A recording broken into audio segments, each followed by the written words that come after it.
반갑습니다. 제이슨 노무사라고 합니다.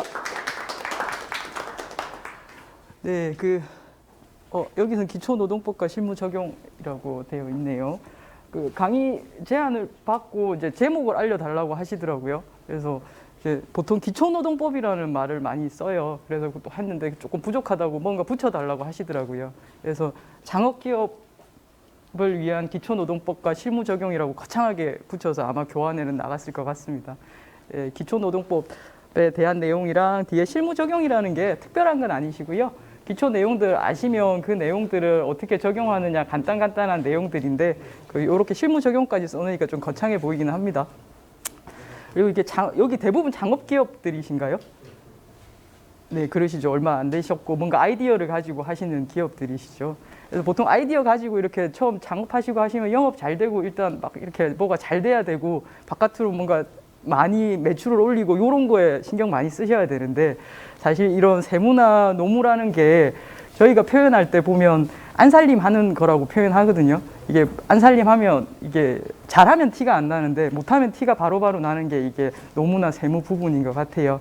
그래서 좀 기본적인 상황들은 잘 알고 계시는 게 좋을 것 같고 나중에 되시면 조금 어느 정도 이렇게 궤도에 오르시고 하시면 전문가랑 같이 하시는 것도 좋은 방법이시긴 합니다. 이렇게 직접 하시기에는 그러니까 기본적인 내용들은 아실 때 뭐 큰 어려움이 없으실 수도 있는데 이것들을 적용할 때 내 기업에 맞게 적용할 때는 조금 전략이 필요한 경우도 있거든요. 그리고 시작하기 전에 덕담 비슷하게 제가 창업기업들이랑 같이 할 때는 말씀드리는 게 있는데 제가 꽤 오래 노무사 생활을 했는데요.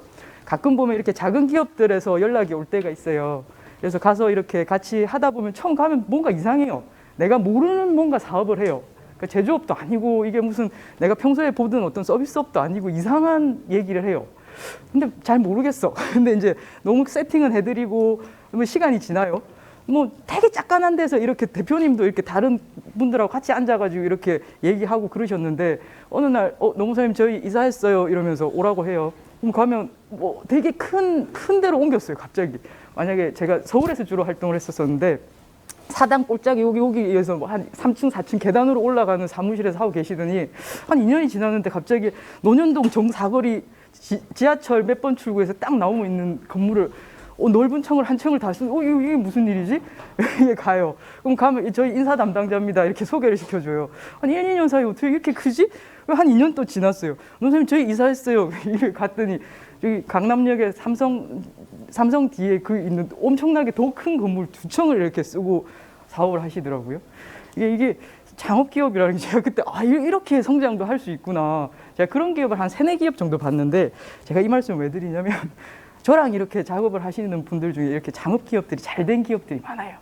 그래서 이렇게 제 수업을 들으시는 여러분들도 아마 그 기운 받아서 잘 되실 수 있을 거다라는 말씀을 드리고 싶었고 사실 제가 부산에 와서 몇 기업을 만나봤는데 그중에 한 기업이 실제로 이 얘기를 듣고 저한테 전화를 한 1년 뒤에 하신 적이 있었어요. 해운대 거기서 작은 데서 하시다가 자기들 되게 큰 평수로 옮겼다고 노무사님 말씀 맞았다고 저희 잘 될 건가 보다고 이렇게 한번 전화 주신 경우도 있었거든요. 그래서 그런 기운 받아가시길 바라면서 이제 강의 시작해 볼게요. 그리고 이게 제가 드린 교환이 한 50페이지가 차이 돼요. 내용을 좀 다 담고 싶어서 사실 다 담은 것도 아니에요. 근데 담다 보니까 내용이 많아요. 근데 한 4, 50분 정도 하고 10분 정도 그 질의응답 받으시라고 하셨는데 그 내용이 하다 보면 한 페이지에 1분씩 소요되거든요. 그래서 중요한 내용 위주로 하겠습니다. 제가 볼 때 창업기업들 기본적으로 어떤 것들이 근로기준법에 들어있는지는 아셔야 될 것 같아요. 그러니까 내가 뭘 해야 되고 안 해야 되는 것만 알아도 뭐 반은 넘게 하는 거잖아요. 그 내용 중요하게 해드릴 거고 그 다음에 근로기준법 어떻게 작성하는지 그리고 최소한 최저임금 위반은 없어야 되잖아요. 그래서 임금에 관련된 부분에서 최저임금 중요하게 조금 짚어드릴 거고 그리고 뭐 임금 주실 때 하시는 뭐 주휴수당이라든지 이런 것들은 간단하게 짚어드리고 그리고 연차도 궁금해 하시더라고요. 그래서 그런 내용들 그리고 이제 퇴사할 때 이제 인사라는 게 결국 채용에서부터 퇴사까지의 그 내용이잖아요. 어떻게 채용해서 근로계약서 어떻게 쓰고 임금 어떻게 주고 근로시간 어떻게 분배하고 그리고 나갈 때 어떻게 내보내고 퇴직금 어떻게 주고 이게 결국은 인사잖아요. 그래서 그 내용 중에 중요한 부분을 하고 부족한 부분은 조금 교환으로 대체하시거나 내용들을 좀 찾아보시면 좋을 것 같아요.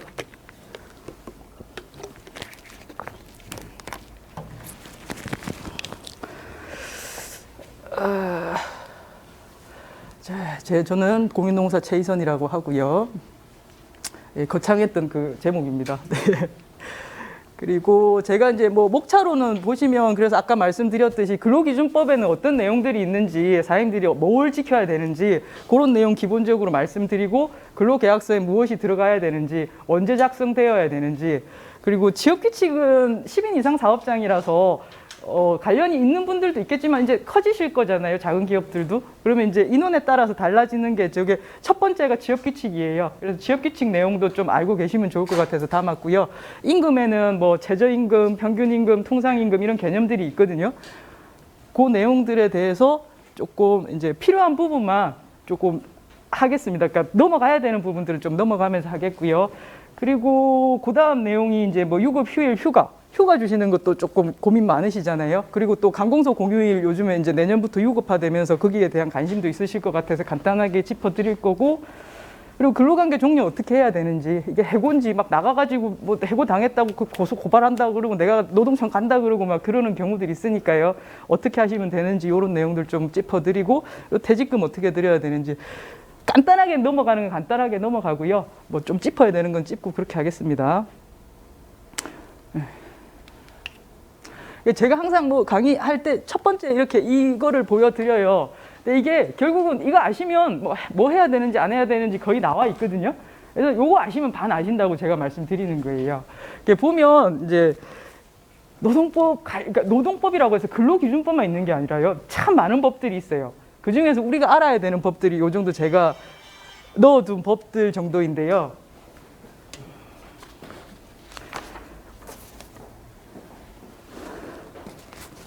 네, 그 교환 있으시죠?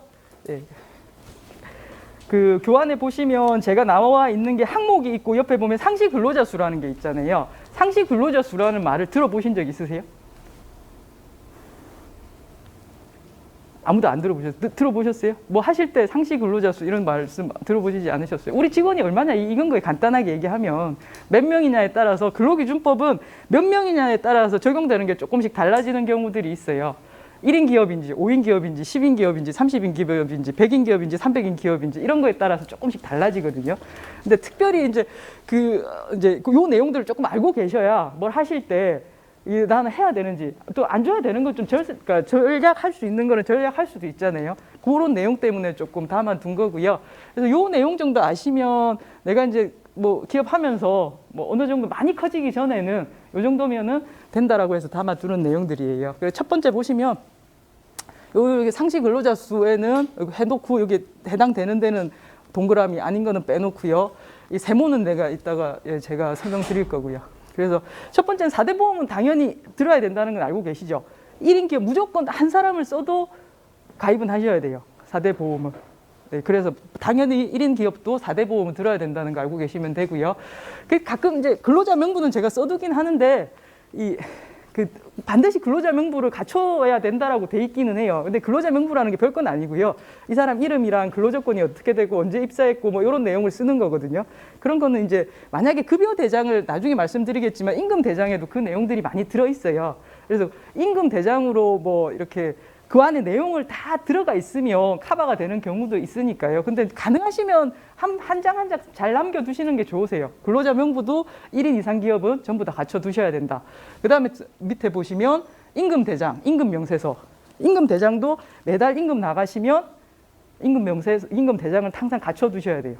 고달 거 어떻게 나갔는지, 항목들 얼마 금액 나갔는지, 공제금 어떻게 됐는지. 보통 세무사랑 세무법인이랑 이렇게 하시면 그쪽에서 급여 대장 주시는 경우 있잖아요. 그런 거 놔두셔도 되고, 사실은 법에 정확하게 임금 대장에 뭐뭐뭐 넣어야 된다라고 써여져 있어요. 그래서 그 내용 좀 갖추시려면 농법인이랑 뭐 하시는 것도 좋으신데 지금은 뭐 내용 아셔가지고 조금 담아두시면 좋을 것 같아요. 그리고 요즘에 법이 바뀐 게 11월 17일부터는 근로자들한테 임금 명세서를 의무적으로 교부하게 바뀌었어요. 들어보셨죠? 그전에는 근로계약서만 쓰면 됐어요. 근데 이제는 매달 임금 줄 때 네 임금 얼마고 얼마 공제했고 계산 방법이 어떻게 됐고 이랬으니까 자 하고 줘야 돼요. 귀찮게 됐죠. 근데 이제 그 내용도 조금 그래서 알아두셔야 돼요. 과태료가 부과되거든요. 안 하시면. 그래서 조금 임금 대장 작성하는 거, 임금 명세서 반드시 주셔야 된다는 거 알고 계셔야 되고, 그 다음에 해고 관련된 부분이 이제 조금 뭐 5인 미만 사업장은 반가운 소식이 부당해고가 5인 미만 사업장은 적용이 안 돼요.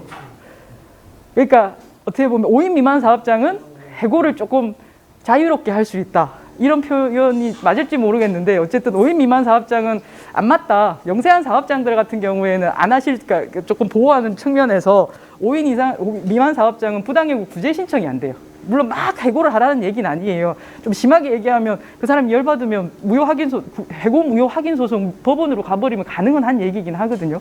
근데 기본적으로 저희 법 안에서 부당해고 구제 신청이 지방노동위원회에서 안 된다는 거예요. 그래서 5인 미만을 조금 저거 알고 계시면 좀 도움이 되실 것 같고요. 그 다음에 해고예고. 근데 부당해고 구제 신청은 5인 미만에서 안 되는데 모든 사업장이 해고예고는 하셔야 돼요. 해고예고가 뭔지 들어보셨어요? 해고예고 들어보신 적 없으세요? 근로자를 해고하려면 한 달 전에 미리 해고예고를 하라는 거예요.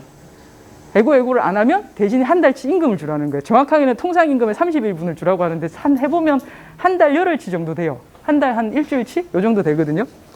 그래서 그거를 주라는 거예요. 그래서 이거는 모든 기업에 해당돼요.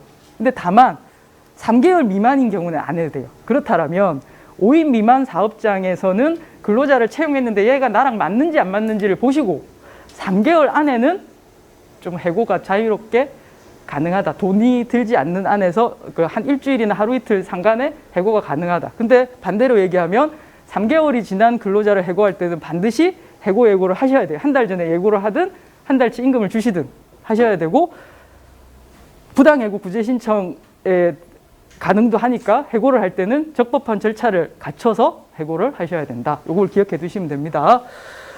그리고 밑에 이제 가산수당이라는 게 뭘까요? 저거 가산수당이라는 건 또 들어보셨어요? 요거는 시간의 수당이에요. 연장근로 하면 돈 주고 하는 거예요. 뒤에 다 있기는 한데 요 페이지에서 어느 정도 정리를 해드리려고 하는 거예요. 이거 보면은 그냥 아 이런 거 해야 되는구나 싶으시게. 가산수당이라는 거는 그러니까 연장근로 하면 몇 배 줘요? 그렇죠. 1.5배 주시죠. 0.5배 가산해가지고 원래 내 시간급에다가 0.5를 가산해서 줘야 돼. 내가 9시부터 6시까지 근로하기로 했는데 6시 넘어까지 근무하면 그거는 한 배가 아니라 1.5배다. 그리고 휴일 근무한다. 일요일 날 나와서 근무하면 또 1.5배예요. 그리고 밤 10시부터 아침 6시까지 근무하시게 되면 그건 또 0.5배예요. 이게 가산이 다 더해줘요. 만약에 내 근무하다가 막 그날 6시 넘어가지고 12시까지 근무했다. 그렇게 되면 나중에 10시 넘어가는 거는 연장에 야간까지 포함해서 2배가 되는 거죠. 그렇게 계산하는 건데 여기서 중요한 건 가산수당은 5인 미만 사업장은 적용이 안 돼요. 그래서 5인 미만 사업장은 한 배만 주시면 돼요. 5인이 넘어가는 순간 주셔야 돼요. 네. 그래서 그 5인이라는 게 되게 커요. 그래서. 네. 그리고 연차유급 휴가도 마찬가지예요. 연차유급 휴가라는 거, 이게 요즘에 막 1년에 11개, 그 다음에 15개, 이게 나갈 때 되면 막 40개, 50개 된다 그러고 이게 너무 부담이 되고 막 이런 고민들 하시거든요. 근데 이것도 5인 미만 사업장은 적용이 안 되세요. 근데 그 이상은 이제 관리를 좀 해주셔야 돼요. 저 비용이나 이제 좀 휴가를 주시는 쪽으로 설계를 좀 해보시는 게 좋으세요. 이게 나중에 이제 요즘에 강공소 공휴일이 유급화되는 거랑 연결해서 드릴 말씀이 있긴 한데 요 연차유급 휴가도 5인 미만 사업장은 적용이 되지 않는다라고 알고 계시면 되고요. 그다음에 취업규칙 아까 말씀드렸죠. 10인 이상 사업장이 되시면 이제 근로계약서 말고도 작성해야 되는 게 취업규칙이에요. 취업규칙은 뭐 여러 가지 그 기업의 근로조건을 전부 적어놓고 그거를 지키라는 거예요. 그래서 취업규칙은 근로계약서보다 양이 많겠죠? 내용도 많고. 그럼 그 내용은 다 지켜주셔야 돼요. 먼저 앞서요. 그러니까 상위법 우선처럼 근로계약서 내용보다 취업규칙 내용이 앞서기 때문에 그게 적어놓으면 지켜주셔야 돼요. 그래서 함부로 작성하시면 안 되는 거고요. 그리고 또 하나는 또 유리하게 근로계약서에 적어놓고 또 근로계약서 따라야 돼요. 그러니까 근로계약서도 그렇고 취업규칙도 그렇고 초반에 반드시 필수 사항을 작성하실 때는 뭐 이런 거 들어서 그냥 작성이 가능하시지만 그래서 나중에 되시면 조금 전문가 도움 받으셔서 전략적으로 조금 관리하시는 게 필요하다는 말씀을 드립니다. 그리고 출산 전후휴가 요즘에 이런 거 여성분들도 근무 많이 하시면서 출산 전후휴가 육아휴직 이런 거 많이 물어보시거든요. 모든 사업장 요청하시면 주셔야 됩니다. 그리고 재해보상도 마찬가지고요.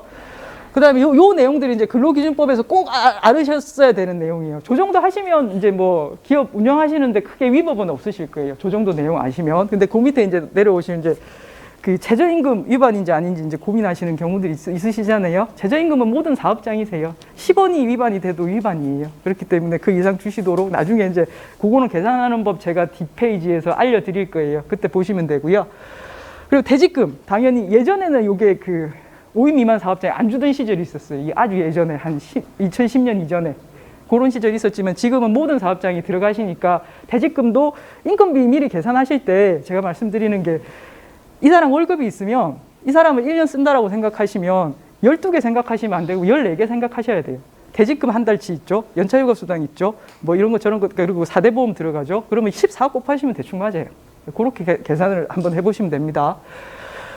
그리고 요거는 이제 우리가 정말 커졌을 때 30인 이상이 되시면 이제 근로자 참여 및 협력 증진에 관한 법률에 적용을 받으세요. 이때는 이제 그 근로자들의 의견도 좀 듣고 회사가 좀 소통을 해라 라는 의미에서 노사협의회를 설치하고 신고하도록 되어 있어요. 30일이 넘으시면 분기마다 회의도 하고 뭐 어떤 고충이 있는지 들어봐라 라는 게 노사협의회에 관한 규정이에요. 이 내용 보시면 되고요. 그 다음에 이제 남녀고평법. 직장 내 성희롱 예방교육은 다 하셔야 돼요. 근데 10인 미만 사업장이라든지 한쪽 성으로만 구성된 사업장 같은 경우에는 꼭 감사가 안 해도 이제 그 강의안 같은 걸로 대체해도 된다라고 되어 있기는 해요. 그거 아시면 되고요. 요거 근데 확인서 꼭 받아 두셔야 돼요. 요것도 인당으로 과태료가 부과되거든요. 안 하시면. 교육 중에 꼭 챙겨 두셔야 되는 게 직장 내 성희롱 예방 교육이에요.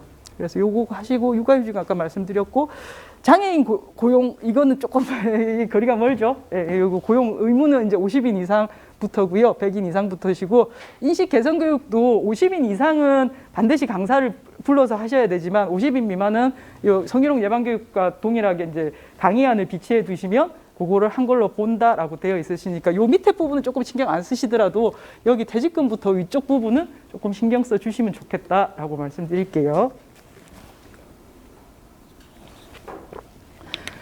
자, 이제 반 다 했습니다. 50% 했습니다. 자, 이제 이게 봤는데 상시 근로자 아까 그 대충 내가 그 근로자를 썼는데 상시 근로자 수가 저기 들어갔는데 5인이 맞는지 안 맞는지 궁금해질 때가 있잖아요. 내가 어떤 날은 이 사람을 5명 쓰는 것 같고 어떤 날은 3명도 쓰는 것 같고 이런데 우리 기업은 도대체 5인일까요? 10인일까요? 어떻게 계산해야 될지 모르잖아요. 그래서 상시 근로자 수 산정 방법이라고 해서 이게 근로기준법 가끔 이렇게 조금 관심이 있으시면 이게 강의로 이렇게 커버를 하시는 게 좋으신데 혹시 관심이 있으신 분들은 네이버에다가 그냥 근로기준법 하고 근로기준법이라고 치시면 근로기준법이랑 시행령이랑 시행규칙이 이렇게 떠요 위에. 들어가시면 내용들이 있어서 쭉 한번 읽어보시는 것도 도움이 되실 것 같아요. 이게 쉽지는 않지만 그렇게 어렵지도 않아요 읽어보면요. 그래서 가끔 너무 뭐가 이상하다라고 확인하실 때는 네이버를 질문을 하실 때도 반드시 노무사 답변인지 확인하시고 전문가 답변인 경우에 보셔야 돼요. 가끔 거기서 답변 보시고 오셔가지고 네이버가 얘기하던데 근데 나는 아니라고 하는데 네이버가 맞다고 했으니까 네이버가 맞대요. 이게 말이 안 되잖아요. 그러니까 그런 경우 있으시니까 꼭 전문가 답변 확인하시고 내가 뭔가 확인해야 될 때는 근로기준법, 법을 한번 찾아보시는 것도 도움이 되신다. 그래서 밑에 내용 보시면 이 내용은 근로기준법 시행령에 담겨 있는 내용이에요. 상시 사용하는 근로자를 산정하는 방법이라고 하는데 내용이 뭐 읽어보시면 이해는 가시는데 결국은 위에서 한번 보시면 법 적용 사유 발생일 전 1개월 동안 사용한 근로자의 연 인원 나누기 가동일수라고 되어 있죠. 이해는 가세요 혹시? 이게 무슨 말이냐면 이게 보통 이제 그거를 책정할 때 5인 이상인지 미만인지를 확인할 때 그 사유가 발생을 하면 그 한 달 동안의 인원을 체크를 해요. 한 달 동안 내가 오늘 뭐 해고를 했어요. 아까 해고는 5인 이상은 적용이 되고 5인 미만은 안 된다고 했었잖아요. 부당해 구제 신청을 할 수 있는지를 적용받을 때 그날부터 한 달 동안 체크를 하는 거예요. 한 달 동안 내가 영업을 한 날에 근로한 모든 근로자, 아르바이트생, 단시간 근로자 혹은 뭐 파견 근로자를 제외하고는 휴직한 사람도 들어가요. 모든 내 근로자를 그날 더하는 거예요. 오늘은 5명, 내일은 6명, 그 다음 날은 4명 이러면 그걸 다 더해요. 일했던 날은. 토요일, 일요일도 하셨으면 그날도 더해요. 그러고 난 뒤에 나누기를 그 일을 했던 날 수로 나누는 거예요. 만약에 우리가 보통 한 22일, 21일 되죠. 일반적으로는. 근데 토요일, 일요일도 근무했다. 라고 하시면 그날까지 더해서 뭐 30일이 될 수도 있겠죠. 최장은. 그렇게 해서 나누시면 평균 개념으로 나와요. 근데 또 하나를 있어야 되는 게 이거 좀 애매하기는 해요. 그래서 이 상시 근로자는 말에서 돼 있잖아요. 상시적으로 몇 명이냐라는 거예요. 그래서 평균을 내봤는데 한 6명이야. 근데 이게 날짜 수를 세보니까 20일 중에 13일은 4명이었고 한 7일은 5명이 넘는 6명, 7명 그렇게 해서 평균이 6명이 나왔어요. 그러니까 상시적으로 4인, 5인 미만이었다는 거죠. 그러면 5인 미만으로 봐요. 그 날짜를 또 다시 세서. 이해가 좀 잘 안 가시죠? 안 가실 수밖에 없죠. 그래서 이렇게 예시문을 한번 보면 해고 제한 규정으로 제가 한번 해봤어요. 땡땡 회사에서는 2021년 7월 1일 정당한 사유 없이 근로자를 해고하였다. 산정기간인 6월 1일 한 달 동안이라고 했었죠. 그 전에 한 달 7월 1일 이전 한 달 동안이니까 6월 1일부터 6월 30일 동안 사업장의 가동일수는 전체 20일 동안 가동을 했어요. 그러고 난 뒤에 사용한 근로자 연 인원은 12일 동안은 3명 그리고 8일 동안은 10명을 고용했던 거예요. 그렇게 하면 이렇게 똑 두 명이 116명이었어요. 그죠? 요게 이제 인원수예요. 연 인원이라는 거예요. 한 달 동안에 연 인원이 116명이었어요. 그러면 이제 상시 근로자 수와 해고 제한 규정을 어떻게 적용하느냐? 사례의 경우에는 상시 근로자 수는 116명에다가 20일을 나누니까 5.8명이다. 5명 이상이 되는 거예요. 그죠? 그럼 적용해야 될 것 같잖아요. 근데 보통 여기서 끝나는 게 아니라 5인 미만인 날을 보는 거예요. 5인 미만인 날을 보니까 12일이야. 전체 2분의 1을 넘어가죠. 그렇게 되면 상태적인 고용 현황은 5인 미만이다라고 해서 그러니까 그 5인 미만 사업장으로 봐서 해고 제한 규정에 적용을 받지 않는다. 이렇게 보시는 거예요. 이거 반대면 또 반대겠죠. 뭐 4점 몇 명인데 넘어가는 경우도 있겠죠. 그래서 이렇게 계산하시면 돼요. 되게 궁금해 하시더라고요. 이거 들어가요, 안 들어가요? 이렇게 궁금해 하시길래 좀 써봤어요. 이제 좀 이해 가시죠? 상시 근로자는 확실히 하실 수 있으실 것 같죠? 자, 그 다음 페이지는 정리하는 내용입니다. 아까 말씀드렸던 내용인데, 4인 이하와 4인 그렇죠. 4인 이하, 5인 이상 맞겠네요. 이렇게 됐을 때 이 내용은 아까 설명드린 내용이에요. 설명드렸던 내용인데 다시 한번 정리해 드리려고 했던 거고, 말씀 안 드린 내용은 아마 해고 제한 규정 들어간다라는 것과 부당해고 구제 신청 같이 보시면 되고요. 가산수당 지급 안 된다는 거. 그리고 하나 또 그게 알아두실 게 이제 뭐 휴업을 하시면 안 되죠. 휴업을 하시면 안 되는데 코로나 때문에 하도 휴업 얘기를 많이들 하세요. 휴업을 하면 휴업수당을 줘야 되잖아요. 회사가 회사 자정으로 휴업을 하면 법에서는 70%의 휴업수당을 지급하도록 되어 있어요. 근데 이것도 5인 미만 사업장은 무급으로 가능하세요. 네, 그거를 좀 아시면 돼요. 이런 일은 없어야 될 것 같습니다. 근데 그 내용하고, 그리고 52시간 제도, 52시간 제도라고 들어보셨죠? 그 주 12시간을 넘어서 연장 근로를 못 시키는 게 주 52시간 제도죠. 그것도 5인 미만 사업장은 뭐 60시간도 가능하세요. 네, 그거 알고 계시면 되고, 감공소 공휴일도 적용 안 돼요. 그러니까 5인 미만 사업장은 좀 적용 안 되는 게 많기는 해요. 근로자 입장에서는 조금 뭐 불만이 있으실 수도 있는데, 사업주분들에서는 좀 아시고, 그러니까 더 주시는 건 상관없어요. 이렇게 되어 있지만 내가 1.5배 주면 되고, 뭐 더 주고 싶으면 주시는 건 상관없지만, 혹시 뭐 어려우실 때는 알고 계시면 도움이 되실 것 같아서 담아봤습니다. 연차 휴가도 안 되고, 뭐 이렇게 쭉쭉 보시면 될 것 같습니다. 자, 이제 다 아셨어요. 이제는 기업 하실 때, 경영하실 때 이제 인사는 한 반을 넘어서 한 80%는 알고 계시는 거예요. 요 내용을 알고 계시는데, 이제 요거는 이제 겉핥기로 다 알고 계시고, 이제 조금 구체적으로 아셔야 되잖아요. 그럼 이제 기업을 하실 때 제일 먼저 이제 내용은 알았어. 그 다음에 이제 사람을 채용을 할 거 아니에요. 이제 시작을 했죠. 사람을 채용을 했고, 딱 왔으면 뭐부터 해야 돼요? 제일 먼저 사람 채용했으면 뭐부터 해야 돼요? 예? 예, 그렇죠. 계약서 작성 꼭 하셔야 돼요. 요즘에 이거 안 하면 벌금이잖아요. 벌금의 가태료에. 그리고 또 근로자들이 꼭 안 좋게 나가면 제일 먼저 얘기하는 게, 다른 거 따질 거 없을 때, 나 계약서 안 썼어요. 요거 처벌해 주세요. 요 얘기 많이 하시거든요. 계약서는 꼭 써두시는 게 좋으세요. 특히나 근무 시작하기 전에. 아침에 근무하러 9시에 최소한 9시 출근하세요 했으면 출근하기 전에, 근무시키기 전에 계약서부터 쓰시고 시작을 하셔야 돼요. 그거는 꼭 지켜주시는 게 나중에 이게 참 감정 문제거든요. 이 감정 문제가 나중에 법적으로 이렇게 책임 문제로 넘어가는 부분이셔서 좀 잘 체크해 주시는 게 좋을 것 같습니다. 네, 그래서 보면 이거는 아까 제가 말씀드렸던 근로기준법 17조, 기간제법 17조에 규정되어 있어요. 반드시 근로계약서에 써야 되는 내용. 특히나 근로계약서는 법에 이렇게 되어 있어요. 근로계약서 법이 정한 내용을 써서 서면으로 교부해라 라고 되어 있어요. 그러니까 뭐 어떤 내용 명시만 해도 되게 되어 있기는 해요. 여기 있는 요 아랫 내용 이런 거 정도는 명시만 해도 돼요. 알려만 주면 돼요. 근데 여기 서면 중요 근로조건인 임금 구상 항목, 계산 방법, 지급 방법, 서종 근로시간, 주휴일, 연차휴가. 그러니까 임금하고 근로시간, 휴일, 휴가에 관한 내용이죠. 요건 근데 정규직에 관한 내용이에요. 내가 근로계약 기간을 안 쓰고 니는 우리 정규직이야. 이럴 때 요 내용만 쓰시면 되는데 요게 기간제법에 따로 또 규정이 되어 있어요. 밑에 보시면 기간제법에는 보시면 임금의 구성 항목 요건 같아요. 근로시간에 여기는 휴게도 있네요. 휴게 시간도 써줘야 돼요. 기간제법에는.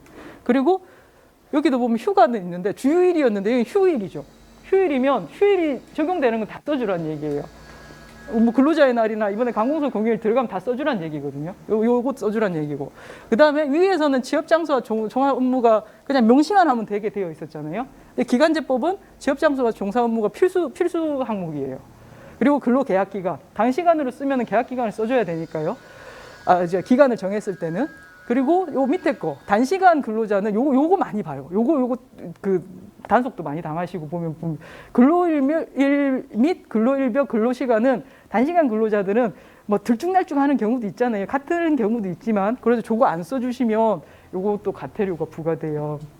그래서 요 내용들은 반드시 좀 숙지를 하셔서 이제 표준 근로계약서를 보시면 그 안에 거의 다 담겨져 있는 내용이기는 해요. 근데 이제 개별적으로 쓰시는 경우도 있잖아요. 근데 요 내용이 빠졌는지 안 빠졌는지는 다 확인을 하셔야 돼요. 그래서 나중에 벌금이 부과되거나 과태료가 부과되는 게 항목 기준이에요. 썼고 안 썼고도 중요한데 항목이 뭐가 빠져 있으면 그것도 벌금이나 과태료 부과 기준이 되기 때문에 그 부분을 확인해 주시면 되는데 요 내용은 제가 옆에는 표준 근로계약서를 담아봤어요. 그래서 요거는 고용노동부 들어가시면 있어요.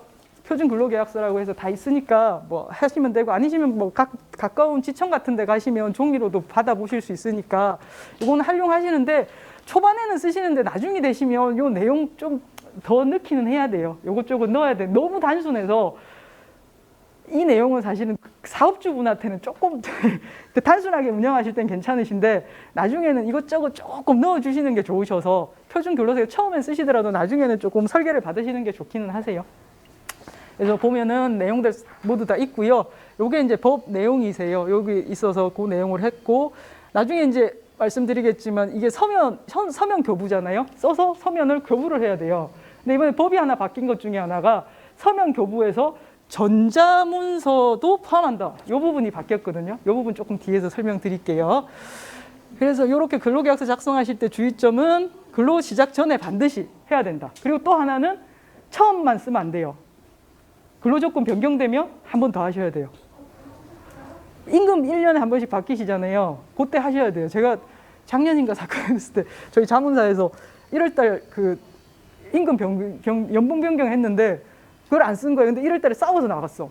걸 게 없으니까 그걸로 근 거예요. 근데 나는 이거는 좀 그런데 그동안 다 3, 4년을 다 매년 써왔는데 나가는 달에 한 달 안 썼다고 그게 이제 근로감독관이 검찰로 넘기더라고요. 물론 기소유예가 나오긴 했어요. 다 잘했으니까 기소유예를 받기는 했는데 그런 경우도 있으니까 저런 부분들은 변경할 때 채용했을 때 반드시 작성해 주시면 좋습니다. 그리고 그리고 또 하나 비정규직 같은 게 비정규직이라는 건 단시간 짧게 8시간보다 짧게 근무하시는 분. 그 다음에 기간을 정해서 1년이라든지 뭐 6개월이라든지 이렇게 기간 정하시는 분들을 비정규직이라고 하는데 이분들은 벌금도 나오고 과태료도 나올 수 있어요. 정규직은 벌금만 나오거든요. 정규직은 500만 원 이하의 벌금이라고 되어 있어요. 그래서 이제 항목마다 부과가 될 수가 있는데 아니면 전체적으로 부과가 되는데 이게 단시간 근로자였다, 비정규직이었다는 벌금 나오고 과태료 나오고 두 개가 맞을 수가 있으니까 꼭 그분들은 더 신경 써서 이렇게 작성해 주시면 좋을 것 같습니다. 그래서 요거는 기간제법에 관한 내용이에요. 기간제법은 좀 다르게 명시되어 있죠. 그래서 아까 정리해 드렸던 거고. 그래서 그 표준 근로계약서를 보시면 정규직계 있고 기간의 정함이 있는 경우라고 해서 좀 차이점은 보시면 근로계약 기간을 명시하게 되어 있고요.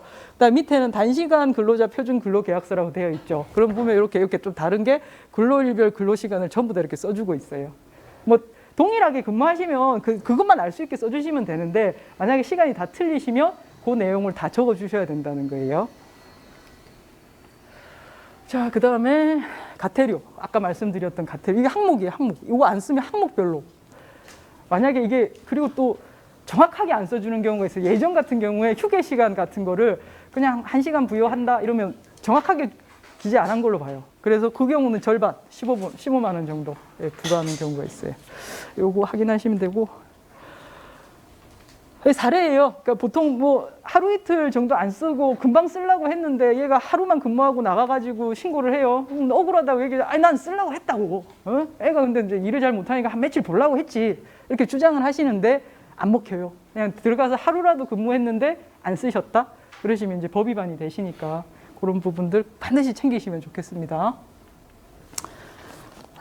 서류 보존 아까 또 해주셔야 되는 게 이제 뭐 잘 챙겨놔야 되잖아요. 저것도 이제 좀 보시면 좋을 것 같아요. 아까 말씀드렸던 근로자 명부, 근로계약서, 임금 대장 이런 내용들 잘 하셨으면 대장하고 이런 것들 근로계약서 쓴 것들 명부들 다 챙겨 두셔야 되고 요거는 보존 기간은 3년이세요. 네. 요거 그리고 요즘에 개인정보보호법 관련돼서 이거 개인정보니까 요즘 파기해야 되는 거 아니냐라고 해서 파기하시는데 요거는 상관없으시니까 3년 동안은 가지고 계셔도 무방합니다. 자, 그 다음에 혹시 10인 이상 기업 있으세요? 10인 이상 기업은 아직 없으신가요? 그래도 이거 미리 알아두세요. 곧 10인 이상 되실 거잖아요, 다들. 그러니까 알아두시면 지역규칙이라는 게 있는데 뭐 일방적으로 그러니까 사용자가 작성하는 거예요. 사용자가 작성해서 변경도 사용자가 하고 물론 동의를 받을 수는 있지만 사용자가 작성하는 거고 그래서 근로조건에 관한 사업장의 내부 준칙이다. 시민사업장에서는 반드시 지역규칙을 작성해 주셔야 돼요. 처음에 작성하실 때는 사용자가 작성을 해요. 작성을 하고 난 뒤에 불이익하지 않다. 그냥 일반적인 법이 변경된다라든지 그런 내용만 있으실 때는 의견 청취라고 해요. 야, 자 봐봐. 이건 뭐 니네 의견이 있으면 의견 내봐. 라고 해서 주는 거예요. 의견 청취. 근데 만약에 불이익한 내용이 있다라고 하면 동의를 받으셔야 돼요. 예, 근로자 대표라고 되어 있긴 한데 노동조합이 있는 경우에 근로자 대표예요. 저희 같은 경우에는 근로자가 10명이다. 그러시면 6명의 동의는 받아주셔야 되는 거예요. 그렇게 해서 나중에 작성하시고 난 뒤에 신고를 하셔야 되죠. 그러니까 더 중요한 건 동의받고 작성하는 게 더 중요하고요. 그 다음에 요거는 형식적인 조건이에요. 하시고 난 뒤에 신고서를 작성하시고 여기 보면 변경할 때는 변경, 신고할 때는 신고 해가지고 요거를 작성하시고 아까 작성하셨던 지역규칙과 신고서 그리고 동의를 받으셨으면 동의, 의견 청취를 했으면 했다라는 사인을 받아서 혹은 변경할 때는 뭐 변경한 내용까지도 담아서 신고를 해주시면 뭐 만약에 수정할 사항이 있으면 수정하라고 연락이 와요. 그러면 뭐 편하게 수정하시면 됩니다. 요청 받으시면. 그렇게 해서 갖춰두시면 됩니다. 그 지역규칙 내용은 사실 회사가 그러니까 의무적인 내용들도 있어요. 아까 말씀드린 임금이라든지 뭐 근로시간이라든지 그런 내용들이 쭉 근로기준법에 명시되어 있거든요. 그 내용들을 쓰시면서 우리 기업에 맞도록 좀 쓰실 필요가 있어요. 이것도 표준 지역규칙이 고용노동부에 있기는 해요. 근데 그 내용 그대로 쓰시면 나중에 이게 오히려 나를 칠 수도 있어요. 이게 나는 모르고 써놨는데 100조 가까이 된단 말이에요. 근데 나 모르고 있었는데 갑자기 근로자가 우리 지역규칙에 이거 있으니까 나 이거 해주세요. 이렇게 하면 이거 관리가 안 되시잖아요. 그러니까 작성을 하실 때는 꼭 잘 체크를 해보셔야 되는 거예요. 자, 저희 한 10분 정도 나옵니다. 제가 이제 앞에 내용, 근로계약서 작성까지 하시면 아까 제가 인원별로 뭐뭐 해야 되는지가 한 80% 왔으면 반 넘었고 그 설명해 드렸으니까 80% 왔으면 근로계약서 쓰셨으면 90%는 했어요. 네, 이제 뒤에 거는 하셔야 되는데 시간이 지금 부족하니까 제가 조금 빨리 할게요. 자, 임금이 뭔지를 알아야 돼요. 근데 이게 임금이냐 아니냐 이렇게 나중에 계산하실 때 조금 따지시는 경우가 있어요. 그래서 간단하게 담아놨는데 이거는 문제되는 상황들이에요. 근데 선생님들 같은 경우에는 그래서 임금은 사실 뒤에도 조금 최저임금 부분은 제가 상세히 설명을 드릴 건데 임금 너무 복잡하게 하지 마세요. 뭐 하시다 보면 누구는 돈을 좀 더 줘야 될 것 같고 막 이러니까 항목을 막 쪼개시는 경우도 있어요. 얘는 뭐 뭘 좀 줘야 될 것 같고 혹은 연봉제로 해가지고 인센티브를 좀 줄까? 아니면 뭐 항목을 뭐 직급수당을 줄까? 직책수당을 줄까? 아니면 뭐 자격수당, 가족수당? 뭘 좀 주지? 가능하시면 저는 그런 항목을 좀 복잡하게 안 하셨으면 좋겠어요. 그냥 기본급, 그리고 비과세 필요하시면 뭐 식대, 뭐 차량유지비 요 정도만 넣으시고, 그리고 뭐 혹시 연장이 필요하시다? 뭐 그러시면 그 정도, 고기 정도까지 하시고, 너무 들어가시면 요렇게 문제가 발생을 하는 경우도 있어요. 근데 좀 알아두실 부분이 가끔 이제 출장비 못 받았다고 내가 가서 실비 썼는데 못 받았어요. 청에 신고하는 경우 있어요. 이게 실비예요. 그래서 임금이 아니라서 해당이 안 돼요. 근데 다만 항목에다가 출장비에서 매달 어디 자주 나다니는 사람이 있어서 한 30만 원을 출장비라고 매달 줘요. 그거 임금이에요. 실비는 실비이기 때문에 임금이 아닌데 매달 주는 출장비는 항목만 출장비지 임금이에요. 그 다음에 차량 유지비는 이게 실질적으로 뭐 운전하는 사람한테만 지급하는 경우에는 임금성이 부족된다고 내가 적어는 놨는데, 근데 대부분 차량 유지비를 어떤 식으로 쓰시냐면요.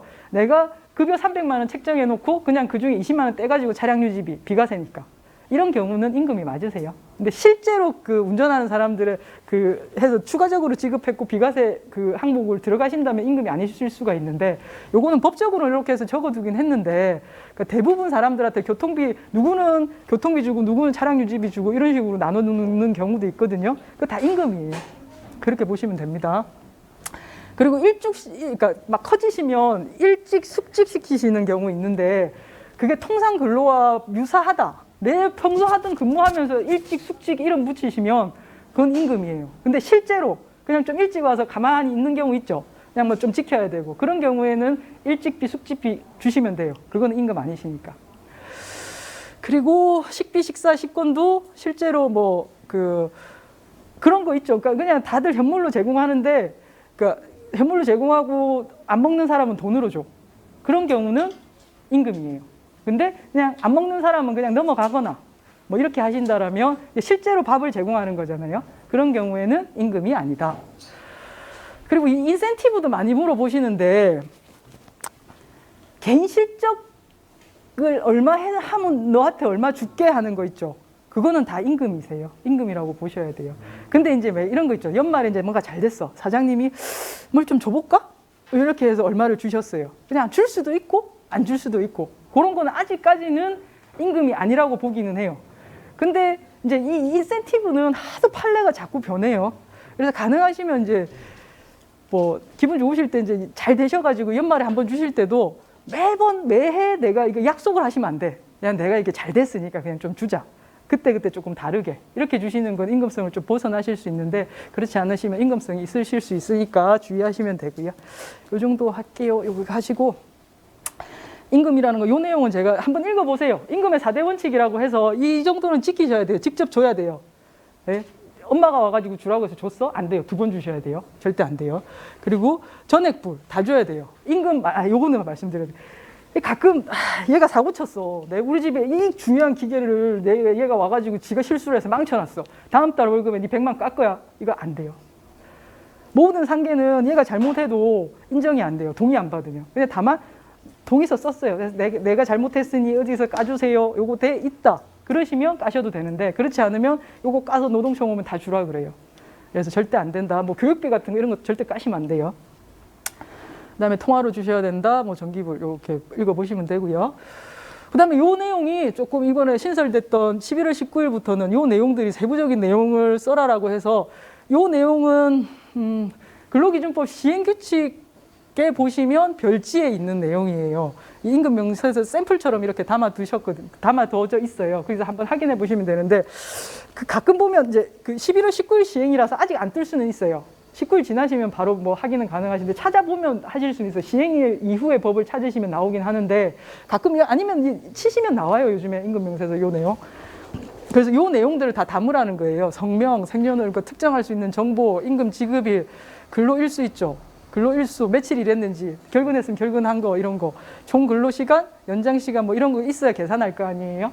그래서 이런 내용들, 그리고 이제 항목별로 다 주고, 그리고 계산 방법도 쓰라고 돼 있어요. 이거 고민하시는데 쓰셔야 돼요. 뭐 1.5배 주면 뭐 연장근로수당은 통상임금 2분 뭐 월급 딱 쓰고 나면 뒤에 말씀드리겠지만 통상임금이라는 개념이 있어요.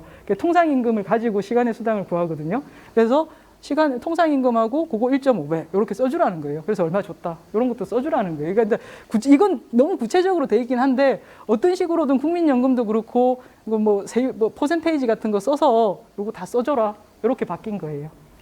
이것도 항목별이에요. 위반시 가태료가 아예 교부를 안 하면 30에서 100, 항목이 누락되면 20에서 50. 이것도 다 가태료 부과 대상이시니까 좀 보시면 나중에 이제 11월 달부터 주실 때는 좀 잘 해서 주시면 좋겠습니다. 그래서 서면에 관한 내용이에요. 이게 서면을 줘야 되는데 요즘은 되게 좀 힘드시잖아요. 만나시기 힘드신 경우도 있고 뭐 이렇게 일일이 종이로 주자니 좀 그런 경우도 있고 그래서 보면 행정해석이 있는데 이게 전자문서 및 전자거래기본법에서 말하는 전자문서로 줘라라고 되어 있어요. 그래서 그 관련 내용을 제가 해놨고요. 한번 시간 되실 때 읽어보시고요. 요 내용 조금 이해하기가 어렵기도 하죠. 저도 잘 모르겠어요. 무슨 말인지는 정확하게 모르겠어요. 근데 대충 보면 전자문서가 가능하다 이런 얘기예요. 그래서 저는 이제 익숙한 행정해석을 통해서 봤습니다. 행정해석 이제 고용노동부에서 해석했을 때 요거 이제 그때 내용은 아니고 16년 거다 보니까 그 전자근로계약서에 관해서 얘기를 해뒀어요. 보시면 서버에만 지정되어 있어서 사용자의 교부 의무를 다했다고 볼 수 없을 것이다. 근데 근로자가 전자근로계약서를 수신할 정보처리 시스템, 이메일 등을 지정하게 하고 사용자가 해당 정보처리 시스템에 전자근로계약서를 입력, 즉 발송했다라면 근로계약서를 교부한 것으로 볼 수 있다라고 되어 있어요. 그러니까 어디다 받을래? 이걸로 받으면 네가 서면 교부한 걸로 동의할래? 이런 걸 하나 받아두시고 그 이메일이나 뭐 이런 대로 송부를 해주시면 교부 의무를 한 걸로 볼 수 있다. 이렇게 해석이 돼요. 네. 자, 이제 최저임금까지만 할게요. 제가 뒤에 부분은 정말 간단하게 하는데 그 선생님들, 그 사장님들 하실 때 최저임금은 아셔야 되잖아요. 최저임금을 어떻게 구하는 건지, 도대체 올해 최저임금이 어떻게 되는 건지, 이건 안 해야지. 노동법 중에 위반했을 때 그 벌금들이 다 세긴 하지만 최저임금은 좀 세요. 나오면 딱 최저임금이다라고 걸리면 근로계약서 미작성 같은 것도 기소유예도 나올 수 있고 20-30만 원으로 끝날 수도 있지만 이거 최저임금은 제가 알기로는 제가 실무상 봤을 때 좀 세게 나오더라고요. 그래서 이게 뭐 건바이 건이겠지만 최저임금 좀 세시니까 꼭 지켜주시는 게 중요하니까 아시는 게 좋겠죠. 자, 최저임금이라는 거는 먼저 이제 매월 1회 정기적으로 지급되는 임금을 산입하고 다음 각 호에 해당하는 임금은 산입하지 않는다라고 되어 있어요. 그러니까 최저임금에 들어갈 수 있는 항목과 아닌 항목이 있는 거예요. 그래서 아까 선생님들한테, 사장님들한테 대표님들한테 말씀드렸을 때도 그 항목을 좀 단순히 해라. 그래야 다 들어가죠. 이상하게 쪼개놓으면 빠질 수도 있다는 거예요. 그래서 대부분 매달 지급되는 금액들은 최저임금에 들어가기는 해요. 연장근로수당 이런 거 빼고 막 그 안에다 연장근로수당이라든지 연차휴가 미사용수당이라든지 이런 건 소정근로의 대가가 아니잖아요. 그런 거 빼고는 대부분 들어가신다고 보시면 돼요. 소정근로 이외의 임금은 빠진다. 이런 거. 휴일수당 같은 거 이런 거는 빠진다. 그 다음에 또 들어갈 수 있는 게 예전에 제조업들 같은 경우에는 요즘에 뭐 다른 분들은 그러니까 일반적인 기업들 잘 안 하시긴 하는데 예전에 상여금 600% 한 달에 50%씩 줄게 이런 거 많이 있었잖아요. 그죠? 왜 상여금을 그렇게 했는지 모르겠는데 그 내용 같은 경우에도 만약에 600%를 매달 나눠주면 그 내용 같은 경우에는 요게 조금 복잡하게 되어 있어요. 요 내용 잘 안 거라고 생각을 해서 굉장히 세밀하게는 안 다뤘는데 그 만약에 상여금을 600%씩 50%를 매달 준다라고 하면 그 금액 월 환산액이라는 게 뭐냐면 올해 최저임금이 182만 원 정도 되잖아요. 그거에 15%를 계산해 봐요. 15%가 얼마인지 하면 20 얼마 될 거예요. 근데 50%가 만약에 뭐 한 100만 원쯤 돼요. 100만 원쯤 된다라고 하면 그거를 넘어가는 돈은 그러니까 20 얼마를 넘어가 15%를 넘어가는 저 돈은 최저임금에 산입해 준다라는 거예요. 근데 저게 퍼센테이지가 계속 변하고 있어요. 그래서 23년부터는 전부 다 들어갈 거예요. 지금도 21년에 15%잖아요. 내년에 10%만 들어갈 거예요. 10% 넘어가는 건 다 들어갈 거예요. 그러니까 그렇게 해서 좀 복잡하니까 쓰지 마세요, 그냥. 네, 그래서 상여금 규정이 있고요. 그다음에 생활보조적 임금. 옛날에는 식대랑 뭐 이런 것들, 교통비 아무것도 안 들어갔어요. 근데 가족수당, 식대 뭐 이런 것들이 복리후생 비용이라고 해서 이것도 3%가 21년도 같은 경우는 182만 원에 3%면 5만 얼마 될 거예요. 만약에 내가 교통비 10만 원, 식대 10만 원 줬어. 그러면 20만 원에 5만 얼마를 넘어가는 15만 얼마는 최저임금에 넣을 수 있는 거예요. 그렇게 해서 계산을 한다라는 거예요. 그래서 이런 돈들이다. 이거를 제외하고는 매달 나가는 거는 들어간다라고 좀 생각해 주시면 돼요. 그래서 어떻게 계산을 하느냐. 이 내용은 좀 보시면 될 거고. 그래서 소정 근로시간이라는 거는 내가 이제 그 법정 근로시간 정한 거예요. 이렇게 9to6로 설명을 드릴게요. 9시부터 6시까지 하면 하루 8시간이시잖아요. 그러시면 주 40시간 일하실 거고, 그러면 아까는 저희가 저걸 했었잖아요. 뭐뭐가 최저임금에 들어가 있지. 정했죠. 임금에 뭐뭐가 들어가는지를 정하고 나면 그거를 시급으로 맞추려면 한 달에 유급 시간수를 구해야 되거든요. 그 유급 시간수를 어떻게 구하냐면, 보시면 40시간이면 일주일에 유급 시간이 40시간 유급일 거고, 주휴수당이라는 게 있잖아요. 하루는 유급으로 쉬어줘라라고 해서 8시간, 48시간을 그 다음에 곱하는 건데, 한 달 평균을 내는 개념이에요. 이게 뭐냐면 전체 365일이죠. 왜? 12개월을 7일로 나눈다 라는 개념인데, 이게 보통 이렇게 되면 4.345라고 해서 1년에 한 달에 주수가 몇 개냐라는 거예요. 우리가 보면 4주인 경우 있고 5주인 경우 있잖아요. 그래서 4.345라는 숫자가 대충 나와요. 그러면 48시간이 한 달에 4.345개 정도 될 것이다. 그렇게 해서 저걸 구해보면 우리가 많이 알고 있는 209가 나와요. 208점 얼마가 나오거든요. 그래서 요 숫자가 나오는 거예요. 그 다음에 월 한산액이라는 거, 우리가 최저임금을 공시를 하면 8,720원이에요. 그해 한 달 월 한산액은 그래서 이 209시간을 곱해서 182만 2,480원이다. 이렇게 계산을 하는 거거든요. 나중에 내가 시급을 확인하는 건 요 뒤에서 한 번 더 해드릴게요. 아까 또 상여금, 현금성, 복리후생비 산입 비율은 아까 올해 15% 3% 했죠. 내년에 10% 2%, 23년에 5% 1%, 24년에 끝. 이렇게 됩니다. 요거 아시면 되고요. 요거는 그냥 쓰지 마세요. 그냥 웬만하면 넣지 마세요. 근데 아마 식대랑 교통비는 복리후생 비용으로 넣으실 것 같아서 혹시나 싶어서 넣어둔 거예요. 그래서 보시면 될 것 같고요. 내년도는 이제 또 이것까지는 아셔야 될 것 같아서 22년에는 9,160원이라고 해서 한 달 191만 4,440원 정도는 주셔야 최저임금 위반이 없으시다라는 거. 그래서 요거 복리후생비는 2%를 상회하는 복리후생비는 최저임금에 들어간다. 그래서 38,290원을 상회하는 금액 10만 원을 주시면 한 6만 얼마 되겠네요. 그거는 이제 최저임금에 포함해서 계산할 수 있다라는 거예요. 그래서 계산을 한번 해볼게요. 여기까지 하고 이제 나머지는 이렇게 최저임금 21년도 기준으로 한번 해볼게요. 21년도 기준으로 이제 계산을 하는데 요 사람 임금이 230이야. 기본급이 160이고 상여금 이거 아까 말씀드렸던 내용인데 이제 좀 안 맞아요. 사실 이렇게 하면 80만 원 돼야 되는데 제가 한 50만 원 넣었어요. 그러니까 한 1년에 얼마인데 한 달로 쪼개주는 상여금 들어있어요. 그 다음에 식대 10만 원, 교통비 10만 원, 연장수당 20만 원 이렇게 해서 이 사람 월급이 230이야. 이런 경우에 최저임금 위반인지 어떻게 계산을 하느냐. 자, 이럴 때 최저임금 산입임금을 먼저 구하라 그랬죠. 기본급 들어가겠죠. 그 다음에 상여금 아까 어떻게 하라 그랬어요. 그 해에 15%라 그랬었죠. 아까 15%가 273만 3천 아니다. 이게 27만 3,372원.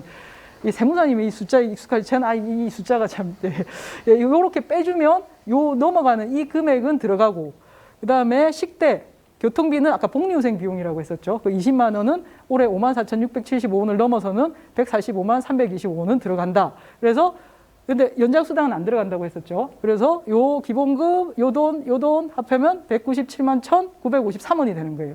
요 돈을 209로 나누면 9,435원. 이거는 올해 최저임금인 8,720원을 넘어가니 최저임금 위반이 없다. 이렇게 계산하시는 거예요.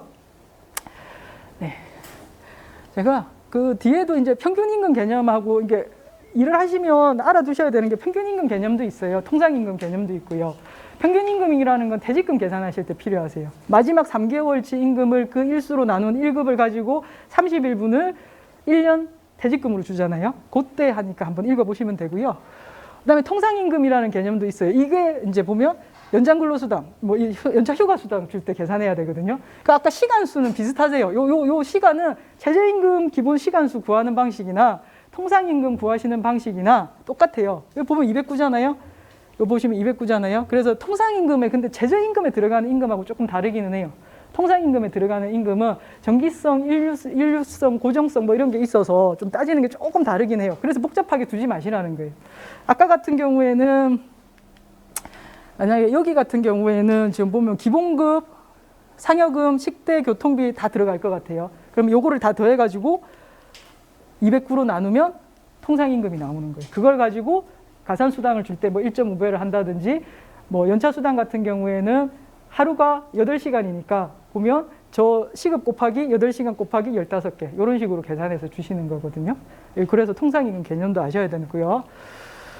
자, 이 내용 좀 읽어보시고요. 그래서 이 차이가 예전에 보면 식대 교통비를 통상임금에 안 한다고 노동부가 한 적이 있었는데 지금 다 들어가시니까 그렇게 해서 해주시면 되고요. 최저임금에는 일부 포함이지만 이거 다 들어간다. 이 내용 아시면 되고. 자, 단시간 한번 읽어보십시오. 이거 좀 비례적으로 적용한다라는 거거든요. 비례적으로 가끔 보면 단시간은 어떤 식으로 적용합니까? 라고 하시는데 요 내용만 조금 이해하시면 뭐 소정 근로시간 구할 때 이 사람의 월 소정 근로시간이 뭐 이 사람이 5시간씩 4일을 근무한다라면 총 20시간을 일하잖아요. 그러면 일반적인 근로자가 40시간을 일하니까 그거 곱하기 8, 보통 5를 나누면 돼요. 그럼 이 사람의 일일 소정 근로시간이 나온다라고 해서 좀 비례적으로 생각을 해주시면 돼요. 이 부분은 조금 난도가 넘어가는 거예요. 중상은 되는 것 같아요. 이 부분은 조금 한번 확인해 보시면 될 것 같고요. 그리고 임금 체불은 한번 안 주시면 3년 동안 따라다녀요. 그래서 3년 안에는 언제든 청구하면 가능해요. 근데 또 3년 지나면 끝이냐? 5년까지는 공소시효가 있어요. 임금 체불에 대한 벌금은 5년까지 가능하시니까 그거 확인하시면 되고요. 그래서 요 제가 조금 사례를 잘못했는데 무슨 말씀을 드리고 싶었냐면, 만약에 임금 체불 사건이 있으셔가지고 가시잖아요. 가시면 돈 주시고 나신 뒤에 꼭 지하서 받아서 제출하셔야 돼요. 그 지하서 안 들어가면 넘어가요. 그래서 벌금이 나오실 수 있으니까 혹시나 이런 일이 있으면 안 되시지만 꼭 사건이 있으시면 돈 주고 나시면 지하서 꼭 받으시라는 말씀 드립니다. 근로시간은 12시간 오버하시면 안 된다는 내용이시고요. 가산수당 아까 초반에 설명드렸던 거 기억하시죠? 연장, 휴일, 야간에는 각 50%씩 가산한다라는 거 아까 설명드렸어요. 그래서 이 연장 근로도 나중에 되면 뭐 휴게 시간을 내가 못 받았네, 연장을 더 했는데 돈을 못 받았네, 싸움이 될 수 있거든요. 그래서 웬만하면 진짜 연장이 필요하시면 신청서 받아가지고 그 부분은 돈을 주세요. 그래야지 이 사람이 그냥 혼자 그냥 집에 안 가고 우리 집 회사 컴퓨터 쓰고 뭐 하고 앉아가지고 놀고 갔는데 그걸 청구한다라면 좀 억울할 수도 있잖아요. 그렇기 때문에 연장 근로라든지 그리고 휴게는 정확하게 조금 관리를 하실 필요가 있다. 그래서 요 내용도 한번 확인해 보세요. 휴게 시간은 반드시 중간에 줘야 된다. 대기 시간 같은 건 인정 안 되고 자유롭게 쓸 수 있어야 된다. 그래서 이렇게 뭐 휴게 시간에 근무지 이탈 못하게 하고 막 일 시키고 그러면 나중에 돈 지급하셔야 된다는 내용이에요. 자, 요 페이지까지만 하고 제가 나머지는 한번 몇 시까지 가능한 거예요? 끝내야 되죠. 요 내용만 제가 간단하게 설명 하나 드릴게요. 아셔야 되는 것 중에 하나가 주휴수당이라는 게 있잖아요. 가끔 아르바이트생 쓰실 때 한 달에 15시간 이상 근무하고 한 달에 정해진 날짜 다 출근하셨으면 하루치 임금 더 주셔야 돼요. 그게 주휴수당이거든요. 근데 이번에 행정해석이 하나 바뀐 게 있는데 예전에는 다음 주 근무가 예정되어 있지 않은 경우에는 안 준다 돼 있었어요. 다음 주 근무 안 하면 주휴수당 줄 필요 없다. 근데 이게 바뀌어가지고 다음 주 근무가 예정되어 있지 않아도 줘야 된다라고 바뀌었어요. 근데 다만 마지막 근무일을 금요일까지 일했으면 일요일자 주휴수당이 발생을 해야 되잖아요. 그러니까 정확하게 좀 해두시라는 거예요. 그러니까 그만두면 자 사직서 아니면 우리가 합의서 오늘 그만두는 날짜를 금요일로 정확하게 해두셔야 되는 거예요. 그렇지 않으면 가서 또 하루치 달라 그러거든요. 그 부분은 그러니까 만약에 근무 종료일이 서로 다툼이 생길 때 문제가 된다는 얘기예요. 일요일까지 근무를 했다라고 하면 그때 주휴수당을 줘야 된다라는 거예요. 근데 실제 근무 안 하잖아요. 그러면 마지막 근무일로 마지막 날을 정확하게 해두시면 좋다. 그리고 앞으로 다음 이제 근로자의 날. 근로자의 날은 무조건 그날은 유급이에요. 근데 다만 월급제 근로자는 토요일에 들어가더라도 그날 시시게만 해주시면 월급으로 퉁칠 수 있어요. 근데 시간급제들 있죠. 시간급으로 계산하시는 분은 그날 토요일이라도 돈 주셔야 돼요. 한 배를 지급하셔야 되는 거예요. 그거 기억하시면 되고, 감공서 공휴일 내년부터 전 사업장, 5인 이상 사업장이 이제 다 유급 휴일이잖아요. 그래서 예전에는 연차 휴가를 대체 합의를 하셔가지고 관공서 공휴일 날 쉬게 하고는 연차를 터신 경우가 있었는데 내년부터는 못 하세요. 유급 휴일 날 쉬게 하시고 연차 휴가는 별도로 주셔야 돼요. 그래서 요거 근데 이제 이것도 이게 있어요. 만약에 이번 같은 경우는 뭐 10월 3일이라든지 토요일, 일요일에 들어가는 경우 있죠. 그래서 휴일은 하나만 봐요. 그렇기 때문에 월급제 근로자들은 그날 쉬게만 해주면 돼요. 시급제도 그렇고 그날 쉬게만 해주면 되는데 다만 이게 차이죠. 근로자의 날은 시급제는 1.5배 줘야 되는데 시급제도 안 줘도 되긴 해요. 근데 다만 그날 일을 하면 가산수당을 붙여서 돈을 줘야 돼요. 그거 알고 관리해 주시면 됩니다. 이 내용도 한번 읽어보시고요. 연차휴가는 아시죠? 1년은 11개, 그 다음에 15개, 15개, 16개, 16개 이렇게 부여하시는 방법 좀 알 거라고 생각할게요. 요 부분은 좀 읽어보세요. 그리고 이번에 판례 하나 변경된 거 혹시 아시는지 모르겠는데 예전에는 1년 딱 근무하면 다음에 연차휴가가 마지막 날 발생을 해서 내년도에 쓸 게 없으면 딱 1년 근무한 사람 11개, 15개 해서 26개 주라고 했었죠. 근데 이 판례가 좀 바뀌긴 했는데 아직 노동청 입장은 행정 해석은 안 바뀌었는데 판례가 좀 바뀌었어요. 1년에서 딱 그때까지만 일하고 쓸 날짜가 없으면 15개 안 줘도 된다.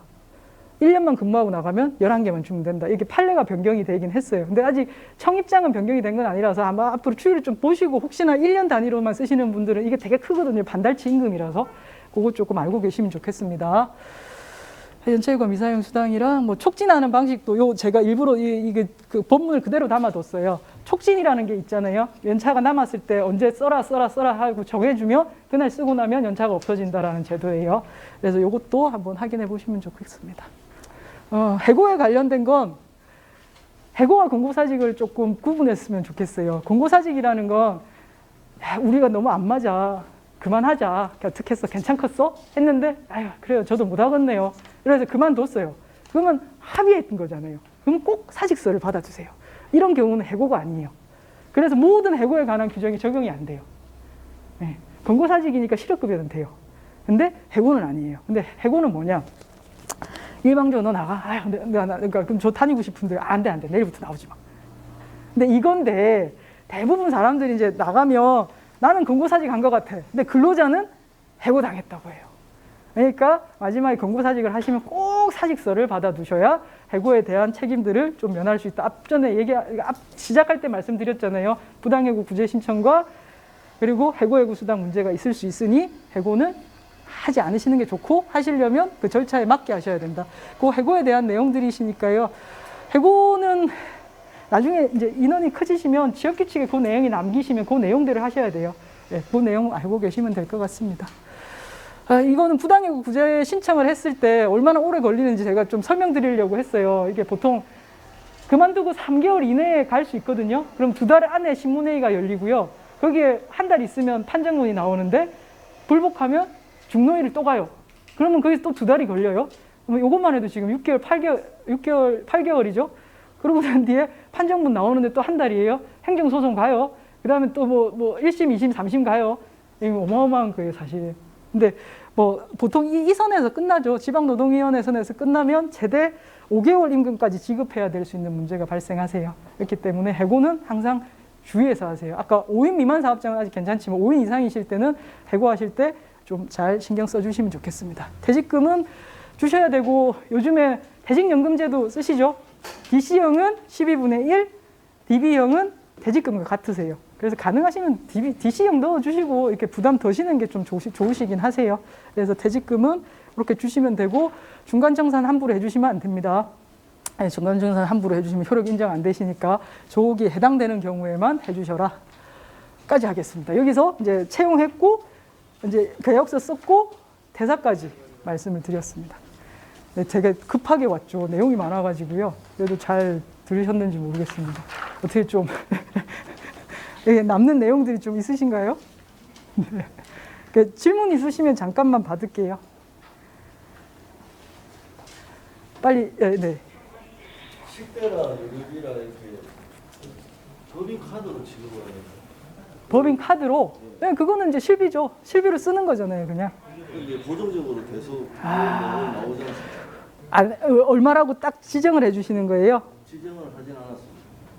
그러니까 내가 이번 달에 요만큼 내가 딱 쓸 수 있게 딱 지정해서 주시면 좀 문제가 되실 수는 있고요. 근데 만약에 그게 만약 30만 원을 지정했는데 20만 원만 썼어. 근데 10만 원을 안 줘도 돼. 그러면 임금이 아닐 수 있어요. 그럼 포인트 개념이잖아요. 그러니까 실비적인 개념이 될 수 있는데 30만 원을 지정해 놓고 20만 원 못 써줬으면 10만 원 다음 달 넘겨 또 쓰고 마지막에 그거 청산해줘. 그럼 임금이에요. 그러니까 쓸 수 있는 만큼만 내가 쓰는 만큼만 긁으면 임금이 아닐 수 있는데 그게 아니라 나한테 내가 이걸 꼭 내 임금처럼 받을 수 있는 권리가 생긴 것처럼 다음에 또 정산해 줘버리고 정산해 줘버리면 임금에 해당할 수 있다는 거예요. 아니 그냥 카드 주시고 쓰는 거는 상관없잖아요. 그거는 실비로 쓰는 거잖아요. 네, 실비를 쓰는데 이제 네. 그거를 기본금에 아까 몇 프로 이상을 아니요, 실비 변상적인 금품은 임금이 아니라고 말씀드렸잖아요. 아까 아예 식대를 주거나 식대 쿠폰을 주거나 이런 거는 가서 그냥 먹고 치우는 거잖아요.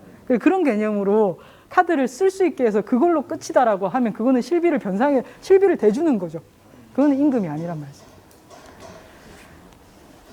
자, 네. 질문 더 없으시죠? 네, 제가 되게 양을 항상 줄여야 되는데 너무 많이 항상 준비를 해가지고 네, 급하게 했습니다. 도움이 좀 되셨으면 좋겠습니다. 여기까지 하겠습니다. 감사합니다.